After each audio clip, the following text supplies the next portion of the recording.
দিদাকে নিয়ে শিয়ালদা স্টেশনে চলে এসেছি। এখন আমরা এই গাড়ি করে স্টেশন পার হচ্ছি। একদম সামনে আমাদের দিয়েছে 14 নম্বর প্ল্যাটফর্ম। এখন এখান থেকে বেরিয়ে যাব, বেরিয়ে গিয়ে বাড়ি চলে যাব। মেয়ে আর ছেলে লাগেজটা নিয়ে আসছে। দিদা তো হাঁটতে পারে না, তাই গাড়ি করে নিয়ে দিদাকে যাচ্ছে।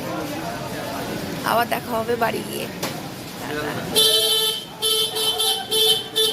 গুড মর্নিং বলতেই তো ভুলে গেছি। Good morning, good morning.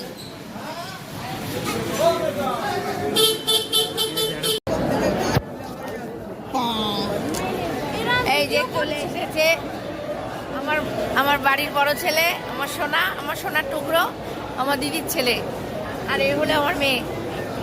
এরা আমাদেরকে নিতে এসেছে, বাড়ির বড় মেম্বারেরা। এখন গেট দিয়ে বেরিয়ে যাব। এখন আছে শিয়ালদা স্টেশনে। এই যে তোমাদের দিদা। চলো টাটা, বাই বাই। পরেরটা আবার দেখাবো। টাটা। যে গাড়িতে উঠে পড়েছি, এবার আমরা রওনা দেব বাড়ির দিকে। এই যে আমার কচি কাচারা, সামনে আরেক কচি বসেছে।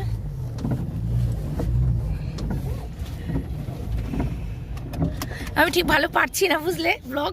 হ্যাঁ, তোমরা একটু অ্যাডজাস্ট করে নিও, ঠিক আছে? একটা চ্যানেলে কত কিছু করবে।